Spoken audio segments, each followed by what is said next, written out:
Aaron Rodgers talked about his and Green Bay's future in uncertain terms, but could Rodgers actually leave the Packers? For more, I'm here with our Ben Pickman and the fantasy exec Corey Parson. And guys, obviously there's the Jordan Love draft pick. We know about that. And it's not unprecedented. In the past, we've seen Peyton Manning gone from the Colts, Brett Favre gone from the Packers, and now Tom Brady gone from the Patriots. There are cap ramifications. There's actually making a trade happen, all of that. But could you actually see Corey, Rodgers playing for a different team, or at least leaving the Packers?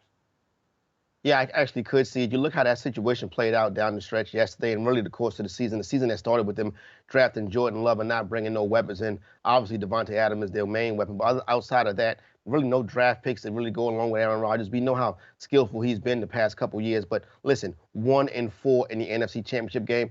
That's what happens when you don't build around him. I think he may be getting frustrated with that. Then you look on that third down play, him not trying to attempt to run into the end zone and then them kicking the field goal and giving the ball back to Tom Brady. Of all people, Tom Brady in that situation. So I think that could have been kind of frustrating for Aaron Rodgers.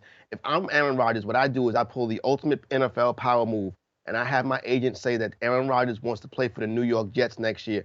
Now, Deshaun Watson and Aaron Rodgers are both circling to get to the New York Jets. You use the Jets as leverage and build up draft picks. That's a great NFL offseason story. Seems a lot of Jets focus there.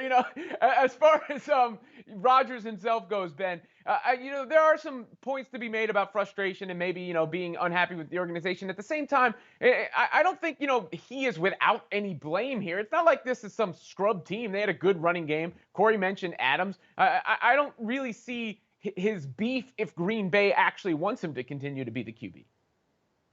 Right, and I think Green Bay would want him to be the QB, but I certainly still think he could walk away. And I don't attribute that loss yesterday solely on the decision to kick the field goal or not to kick the field goal. There were plenty of missed opportunities and moments I think you would look back on and say these were opportunities that Green Bay had they converted, maybe it's a different result. But if you look at Aaron Rodgers and some of the things he said just last week, he talked about his future being a beautiful mystery, right? A little bit ambiguous, a little bit intriguing, not so definitive, right? Not definitive at all. He has a $37 million cap hit next year, and he does have a lot of leverage in this situation, right? Aaron Rodgers is going to win the NFL MVP. If he says he wants out and will not play for the Packers again, their hand is pretty forced, right? They're probably going to have to look to trade him. And while I don't think necessarily the Jets are going to be the team to acquire him, I think every team in the league will probably look at Aaron Rodgers and say, what is it going to take and how can we get this player? Because he's still playing at an incredibly high level. Do I think, will he return to Green Bay next year?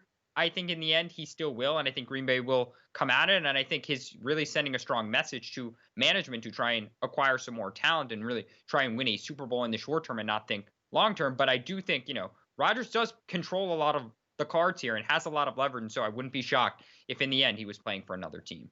It's funny. If we had asked this question after the draft, it wouldn't have been so unexpected. But after the season Aaron Rodgers had, it is. But clearly he's the one that's putting this energy in the air.